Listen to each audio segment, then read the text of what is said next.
સીતારામ બધાયને. બા છે ને ઉઠી ગયા છે, આટા મારે. જ્યોત્સનાબેન થઈ ગયા નવરા, રેડી થઈ ગયા યુનિફોર્મ પહેરીને, નાહી ધોઈ લીધું અને હવે જવાનું છે સ્કૂલે. રાહ જોઉં છું કે અજીત આવે તો મેં નાસ્તો કરી લીધો, બાને નાસ્તો કરાવી દીધો. ક્યારના મારા પગ પકડી પકડીને ઊની ઊની ઊની ઊની રોટલી, એટલે એમ કહેશ કે ઊની ઊની રોટલી બંધાઈ દે તો હું નાસ્તો કરી લઉં. ભગવાનની મહેરબાની છે કે ઉઠીને નાસ્તો એને હાલે છે. ખાવાનો હજી કાંઈ પ્રોબ્લેમ નથી, એટલે અંદર જે છે ને પેટની અંદર જે બળતરા થાય ને ભીખા ભીખા અને તકલીફ થાય એ નથી થતી, એટલે એટલી ઈશ્વરની બા ઉપર કૃપા છે.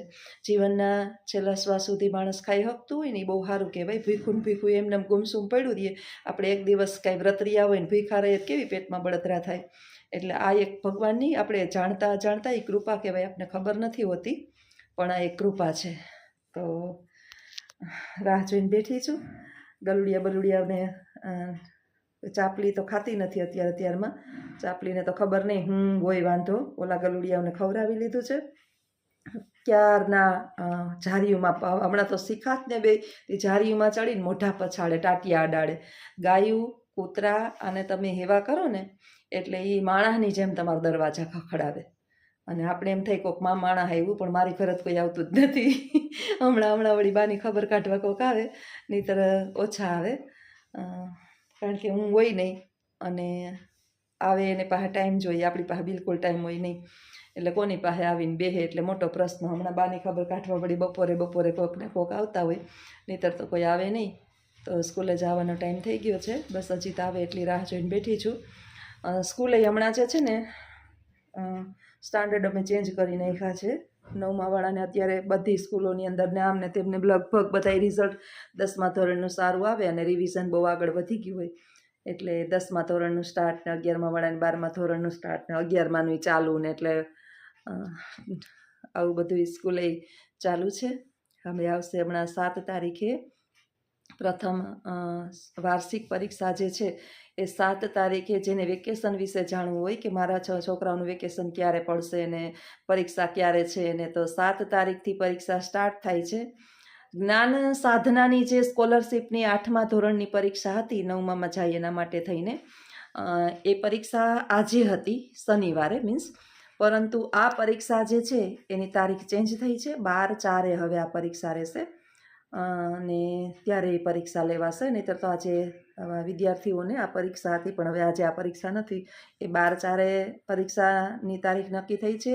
એ જ સમય દરમિયાન 9 અને 11ની વાર્ષિક પરીક્ષા શરૂ થશે.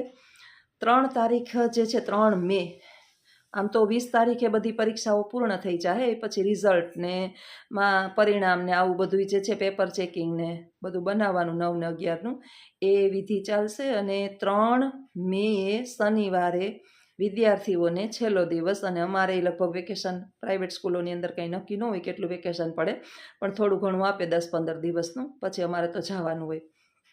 તો 3 તારીખે ફાઇનલી વેકેશન પડી જાય, એટલે શનિવાર છે એટલે રવિવાર સોમવાર, આમ તો 5 તારીખેથી જાહેર થતું વેકેશન 9 જૂન સુધી કે ચાલશે, એટલે 1.25 મહિનાનું 1 મહિનો ને 5 દિવસનું વેકેશન હોય. તમારા દરેક પ્લાનિંગ જે છે આ સમય દરમિયાન વેકેશનમાં ફરવા જવાના હોય તો ચોક્કસ તમે કરી શકો છો. આ સ્કૂલની જાણકારી એટલા માટે આપી કે ઘણા વાલીઓ મારા વિડીયો જોતા હોય અને તારીખ પાકી કદાચ ના ખબર હોય, તો આ બસ આ શેડ્યુલ છે એનું. અને મારે પણ હવે અજીત આવે એટલી જ રાહ જોઈને બેઠી છું. અત્યારમાં છે ને એક રોટલી થોડી કરું વધારે, બાકી શાક ને સંભારોની ના કરું. એનું કારણ એ છે કે બધું ટાઢું ન ભાવે. બપોરે આવીને 2 રોટલા કરું, શાક વઘારું અને સંભારો કરું. દાળ ભાત નાન તેન બધું ન બનાવું. સંભારો ક્યારેક કરું, નહીંતર અત્યારે કેક ખાખડી આવે છે કાચી કેરી, બધાને ભાવતી હશે, અને ડુંગળી ટમેટા ને કોબી ને આવું બધું કરીને થોડુંક 2 જણાને બાથી તો આવું ચવાઈ નહીં. બા સંભારો અમે ખાતાય નથી પહેલેથી, દાંત હતા ત્યારે સલાડ ખાતા, હવે તો એ નથી ખાતા. તો બસ હાલે આવું. હાલે તો સ્કૂલે જવાનો ટાઈમ થઈ ગયો. આવજો. સીતારામ. મળ્યા ફરી વિડીયોની અંદર. અને આવા જ મારા વિડીયો ગમતા હોય તો વિડીયોને લાઈક કરજો, શેર કરજો અને સબસ્ક્રાઈબ કરજો. આવજો. એને હુઈ જવું છે એટલે હુવડાવ્યા નીચે. અપ નહોતું થતું, બસ સોફા ઉપર બેહાડ્યા ને નવડાવ્યા ને કે હળવા થઈ ગયા, એટલે એને હરખા આમ કમ્ફર્ટ રહીએ, સેટ આમ એના સેટ ઓલા ઉપર ગાદલા ઉપર આવી જાય ને. તો એક વખત છે ને એક માણસે કોયલને કીધું કે તું કાળી ન હોત તો કેવું સારું હતું, તારી વાણી બહુ મીઠી છે. સાગરને કહ્યું કે તું બહુ મોટો છે પણ ખારો ન હોત તો કેવું સારું હતું. અને ગુલાબને કહ્યું કે તું તો બહુ સુંદર છો પણ તારામાં કાંટા ન હોત તો કેવું સારું હતું. આ ત્રણેય મળીને સરસ જવાબ આપ્યો કે તું ઈશ્વરનું બનાવેલું અનમોલ ખજાનો છે. માણસને કીધું કે સર્જન બધાથી સરસ તારું છે, પણ તું માણસ હોત તો કેવું સારું હતું, માણસનું માણસાઈવાળો હોત તો કેવું સારું હતું. મનુષ્યની અંદર કાંઈ હોય કે ન હોય, માણસાઈ ચોક્કસ હોવી જોઈએ. આ દુનિયાની અંદર જે છે ને બધું ચાલે, પણ માણસાઈ વિનાનું માણસ ન ચાલે. આપણી અંદર દયા, કરુણા, આ બધું જે છે ને હોવું જોઈએ. આના વિનાનું માણસ જીવનની અંદર સાવ નકામું છે. કોઈ દુઃખી હોય ને, કોઈના દુઃખે દુઃખી થવું, કોઈના દુઃખે સુખી ના થવું. કારણ કે જે તમે બીજા માટે માગો છો ને એ ઈશ્વર સૌથી પહેલાં તમારા માટે આપે છે. એટલે બીજા માટે શું માગવું ને એ નક્કી કરીને માગવું. જે તમે બીજા માટે પ્રાર્થના કરો છો એ ઈશ્વર તમને વધારે આપે છે. એટલે એક પાડોશીનું મને સરસ મજાનું ઉદાહરણ યાદ આવ્યું કે ભગવાનની પૂજા કરતા હતા. આપણે બહેનોને બહુ વ્રતો ને આન તેન કરવાની ટેવ હોય, એટલે ભગવાન પ્રસન્ન થયા એક બેનને. એટલે એણે ભગવાને કીધું કે માગ. તો કે શું જોઈએ? તો કે હું છે ને બધાયથી ધનવાન હોય, અમારા પાડોશીથી બધું જે છે ને મારી પાસે આમ એકદમ ધનવાન હોય. એટલે ભગવાને કીધું તથાસ્તુ, પણ તારાથી વધારે મારી તારા પાડોશી પાસે હશે. સૌથી વધારે ઓલા જલનશીલ, આપણી અંદર જલનની ટેવ હોય. એટલે ભગવાને કીધું કે તારીથી વધારે બોલ, તારા પાડોશીને વધારે મળશે. તો હવે બોલ વિચારીને કે તારે શું જોઈએ છે. કેટલી ઈર્ષા! આ એક છે ને ખાલી એમ જ આપણા માટે બોધાત્મક વાત છે. એટલે એ માણસ એ જે બેન હતા એણે એમ કીધું કે તો એક કામ કરો, મારી એક આંખ ફોડી નાખો એટલે પાડોશણ હા વાંધળી થઈ જાય, કંઈ જોવે જ નહીં. જુઓ મનુષ્યની ઈર્ષા જોવે કે હું બરબાદ થઈ જાઉં ને એનો વાંધો નથી, પણ સામેવાળું જે છે ને એ રોડ માપતું થઈ જવું જોઈએ. એટલે જીવનની અંદર આપણે જે પણ માગીએ ને એ બીજા માટે માગશું ને એ આપણને પણ પ્રાપ્ત થશે. એટલે ઉઠી અને ભગવાન પાસે હંમેશાને માટે પ્રાર્થના કરવી કે હે ઈશ્વર, આ દુનિયાની અંદર સરસ મજાનો માનવ દેહ તે અમને આપ્યો છે જે અનમોલ છે, અને એ અનમોલ માનવ દેહ બને ને એટલા સારા કર્મોથી પ્રેરાય અને આ દુનિયાનું સારું કર્મ કરે એવા અમને બનાવજો. એટલે સવારથી જ સારો વિચાર આપણને ખરેખર સારા કર્મ તરફ પ્રેરે. તો આવું બધું છે. માગવું તો હંમેશા સારું માગવું, ખરાબ માગવું નહીં. સીતારામ બધાયને. સાંજના 5 વાગી ગયા, 5:30 જેવું થઈ ગયું. અને બાને નવડાવ્યા, અત્યારે નવડાવી અને સોફા ઉપર બેહાડ્યા છે. ગરમી બહુ છે, એને તો ખબર બિચારાઓને કંઈ નથી. શિયાળો, ઉનાળો, ચોમાસું, આ 3 ઋતુમાં હવે એને દિવસ રાતની બિચારાઓને ખબર નથી, તો ગરમી ઠંડીની ક્યાંથી ખબર પડે. એટલે અત્યારે નવડાવી દીધા, સરસ મજાના ચોખા ચણ કરી અને બેહાડી દીધા છે. નહીંતર તો રવિવારે એક જ દિવસ છે ને ઘહી ઘૂહીને નવડાવતી, અને બાકી સાફ તો કાયમ આપણે કરતા જોઈએ. એટલે બાળકની જેમ શરીરે પાણી નાખી દઈએ.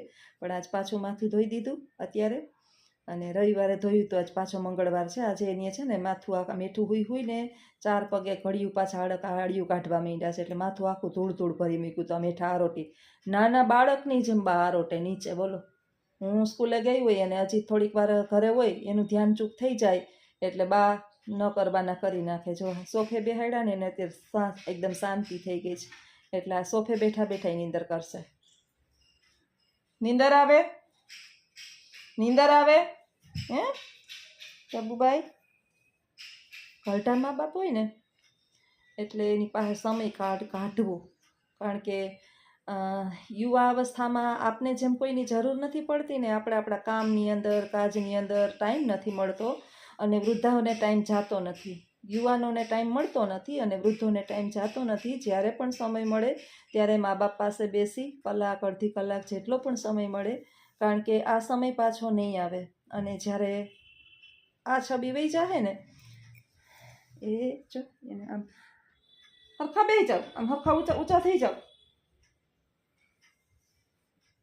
હા, થઈ જાઓ, થઈ જાઓ, અહીં આવી જાઓ.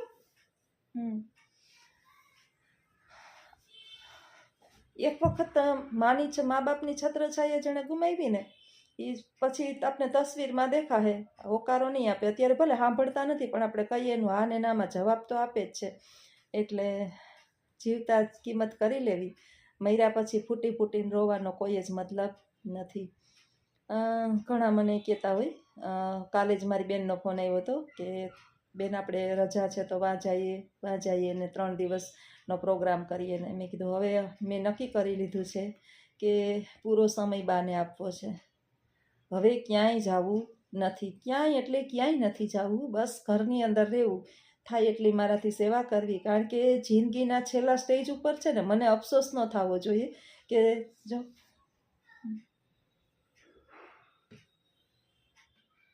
મેં કર્યું નહીં.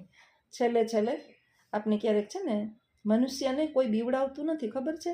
આપણી ઘરની અંદર કંઈ તકલીફ થાય, પ્રોબ્લેમ થાય અથવા તો કાંઈ પણ સમસ્યા હોય તો આપણને છે ને આપણા કર્મ બીવડાવે છે. એટલે છેલ્લે આપણે કદાચ મૂકીને ગયા હોય ને એ તકલીફે મને ન થવી જોઈએ. આટલો સમય કર્યું તો હવે રહીને મારે બાને છોડવા કે એકલા મૂકવા નથી. જેટલો સમય મળે એટલો સમય એની સાથે વિતાવવો છે.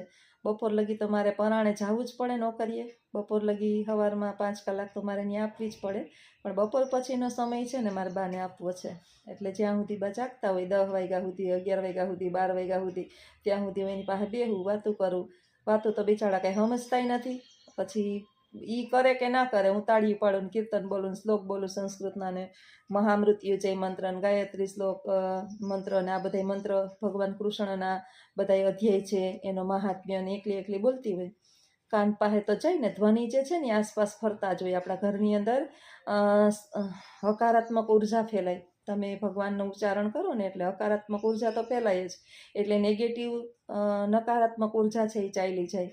તો બસ હવે છેલ્લો મારો ઉદ્દેશ્ય જ આ છે કે બસ બાની સાથે મારે રહેવું, અને જ્યાં સુધી એના શરીરની અંદર પ્રાણ છે ત્યાં સુધી એને એકલા છોડવા નથી. કિધર ચાના હે ઘટપણમાં હક ન થાય. મને મારી મા એકલી છે ને મને બહુ અફસોસ થાય કે બિચારાઓને હાથે બધું ખાવું પીવું રાંધવું થાય ન થાય, બધું હાથે કરવું. બહુ એકલું જીવન અઘરું છે. મા બાપે ખંભે તેડીને મોટા કર્યા હોય, ઘોડિયામાંથી ઘોડે સવાર આપને બનાવ્યા હોય. આ મૂછે લીંબુ લટકે ને ઘોડામાં જાણે ઘોડા ખેલવે અને લાખોપતિ બનીને બેઠા હોય, એ એમ જ નથી બન્યા. એની પાછળ એને માનો હાથ હોય. દુનિયાથી 9 મહિના વધારે આપણે આપણી મા ઓળખતી હોય.